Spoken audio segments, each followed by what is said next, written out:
If this is your first encounter with this abridged reading of Mantak Chia's Taoist Secrets of Love, please follow the link in the description to part 1, as there is a preface which explains what this book is about and what my intention with sharing it in this format is. The reading continues. Chapter 5. Sex in the Esoteric Traditions of the World. Religions have nearly always tried to control the sexual habits of their followers. Their success seems to swing in cycles of the public submitting and rebelling, but I would guess that ultimately they have failed because for most people the experience of sex is more powerful than their experience of religion. As a biological impulse, sexual drive so completely permeates our actions and desires that it is not easily harnessed by any system of belief, however dogmatic. Many modern spiritual leaders, whether Catholic, Jewish or Hindu, etc., have forgotten the link in their religious rites connecting sexual power and spirituality. Circumcision rites, spring fertility festivals, example Easter, and communion ceremonies are all remnants of a time when the esoteric and hidden meaning of sexuality was understood and incorporated into religion. The task for 20th century man is to peel off the layers of his outer or exoteric religious beliefs and free his mind to experience the ecstatic core of his existence in his body. Then the outer ritual and the beliefs of the old religions will either fall away or take on a new and profound meaning. By accepting sex as sacred, the role of religion will be revitalized in society and made more meaningful in ordinary personal relationships. The Taoists may have one of the oldest esoteric traditions of cultivating sexual energy in the world, but they certainly were not alone.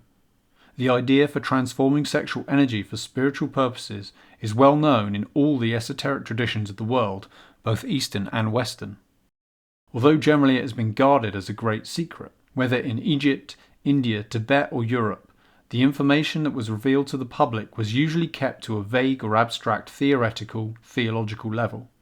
A practical method to hold and transform the sex energy in the body was never taught to the public. Another perspective on the vital seed is found in the works of an eminent Kabbalist and poet, Carlos Suarez. The esoteric Kabbalist tradition originated in ancient Egypt. He emphasizes that development of the will to retain the seed is identical with development of one's true self. Man, endowed with his self, which though static by nature shelters living seed, must struggle against and overcome the centrifugal sexual movement which tends to lead him into the abyss of the female. Instead of being carried away, his mind rules. Suarez here alludes to the degenerative role played by woman in unconsciously luring the seed out of man. She profits very slightly from his great loss, since she usually doesn't have the yogic skills to absorb it.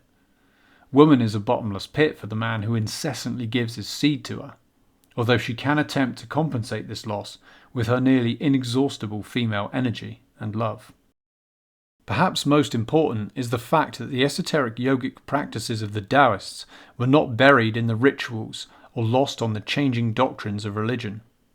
They were kept secret and passed on orally for many thousands of years, and when they were finally written down beginning in the 2nd century AD, they were disguised with arcane poetry to prevent the uninitiated or unvirtuous from learning the meditative practices. But much of this esoteric knowledge was preserved and further developed by Taoist acupuncturists and herbologists, which helped to keep the mystical teachings practical and grounded in using the qi energy to heal bodily functions. Another example of this is the Taoist art of Tai Chi Chuan, a wonderfully multifaceted form that is simultaneously a means of self-defense, a playful dance, a metaphysical meditation on yin and yang, a physically healing exercise, and a ritual invocation of the cardinal energies that can be experienced by anyone watching a master perform.